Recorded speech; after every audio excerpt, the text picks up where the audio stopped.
Hey guys, it's Generalkidd here. How's everyone doing today? So, for today's video, we'll be tackling a pretty old mystery of the Halo series, and it's actually one that I've been asked multiple times over the years, and so I figured I'd finally tackle it to explain what's going on once and for all. So, you may have noticed in Halo that you may have tried honking a horn in a UNSC, a human vehicle, and if you hold it in, after a while it stops honking. And then once it stops honking, you can't honk it anymore. Even if you release the horn button, it doesn't honk at all. And you gotta wait a little bit before you're able to honk again. And people have asked me like why that's the case. Like why does it just stop and then after a certain amount of time it's available to honk again? I mean, some people have speculated that, actually it's one of the leading theories that I've heard over the years, is that it was a limiting measure put in place by Bungie to prevent people from annoying others with the horn in online matchmaking, or really in general. So that is actually a pretty sound theory. It makes sense, because if someone keeps honking the horn nonstop, it'll be very annoying. So they made it stop working after a little bit. But while that might be one of the reasons, that's technically not not what's going on. There's no like timer on the horn or anything. In fact, the way the horn actually works is that all vehicle horns in Halo since Halo 2 are actually just energy weapons, like the plasma rifle. In fact, they work very similar to the plasma rifle, in that they actually heat up when you fire it. So if we take a look at the specs of the plasma rifle and compare it to the Warthog horn in the game files, the Warthog horn is just a weapon. It's not actually like part of the Warthog itself. It's not like a built-in horn. It's actually just a separate weapon. And you can see here, I've highlighted at the bottom, but they both generate heat when you fire the weapons. Heat is obviously what makes the plasma rifle limited. When you fire it, it heats up and eventually it overheats and you gotta wait for it to cool down.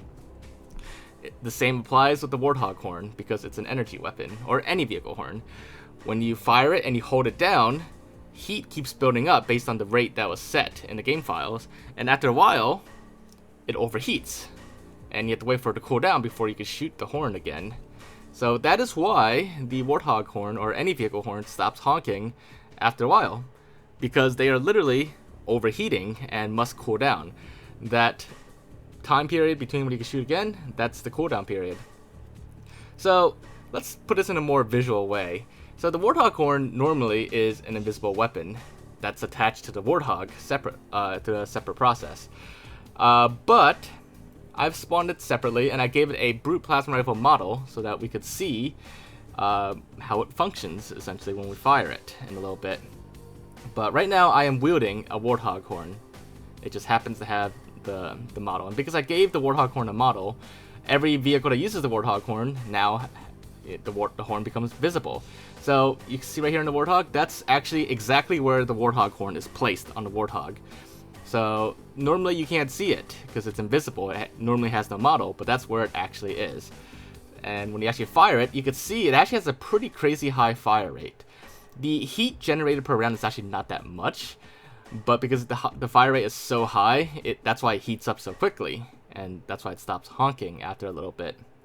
And you can see the cooldown period. You can actually see that the little cooldown bars on the left side of the plasma rifle, it actually moves down very slowly because it takes quite a while for it to cool down. But that's actually what the Warthog horn is actually like. If you give it a projectile, because it normally doesn't have any projectiles, it just has a sound but no projectile. But when you give it a projectile, that's actually what it looks like. And that's actually how it fires, how fast it fires, and how long it takes to cool down and everything. In fact, in the Warthog, now that it has a model with the Warthog horn, once I fire it and it overheats and I get out, you can actually see that where it's placed, it's actually cooling down actively. So you can actually see this all happening in real time now because I gave it the plasma rifle, the brute plasma rifle model. Now, as for the Mongoose, I also did the same thing with the Mongoose, but I gave it the regular plasma rifles model so that I could spawn it in and I can wield it. Normally, it can't be wielded by the player either. That has to be modded so that it's player usable. But I made it so that it's player usable, and same thing with the Mongoose. Now that it has a plasma rifle model, you can see that is where the Mongoose horn is actually placed on the Mongoose. It's not a front or anything, it's right in the center of the Mongoose. So yeah, that's where it's placed on the Mongoose, and now we're going to fire it in a second. So it's pretty much the same as the Warthog horn with the fire rate. I don't know if the the heat generator is a little bit lower and lasts a little bit longer than the Warthog one, but it it still ultimately overheats just all the same. And when I drive the mongoose, same thing. When I fire it, that is what's happening. But of course, by default, the mongoose horn does not have projectiles either. It's just the honking sound. And if you give it a projectile, that is what it would look like. In that case, I gave the brute plasma rifle projectile. But you could see it's exactly the same as the Warthog for the most part. So it's really interesting how Bungie got vehicle horns to work. That's literally how it works under the hood. Another fun fact is that, so you see it attached to the Warthog now, but if I were to blow up the Warthog or the mongoose or both, the once it's completely blown up, like both vehicles are completely destroyed, like we see here, the horn actually does detach from the Warthog and falls on the ground. And if it were a player usable weapon, you could actually pick it up at that point. But you never see this in normal gameplay at all, because like I said, the Warthog horn, any vehicle horn, has no model, so they're completely invisible. But when a vehicle gets blown up, they are dropping the horn like a dropped weapon. You just can't see it, nor can you ever pick it up either. But it's there. It is there on the ground.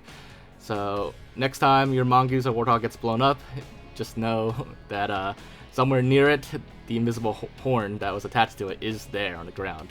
You just can't see or touch it, or use it either. So there you guys have it. That is how horns work in Halo games, and this has been the same in every Halo game since Halo 2. They are all just energy weapons that heat up, and then while you're honking it, and then overheat, which is why you can't honk it anymore until it cools down. So that's how it works behind the scenes, but why would Bungie do it like that? Why not just give the Warthog an actual horn, or any vehicle an actual horn? Well, I'm guessing it's because that was probably the easiest way to implement a horn without doing extra work to add a whole new game mechanic, whole new honking mechanic to the vehicle. Just give it a weapon, don't give it any projectiles, and then just give it the honking sound. And essentially it achieves the same thing as an actual horn, but in a way it's just like a fake horn, so to speak. But it works, and it's simple enough, and there's no need to do anything else.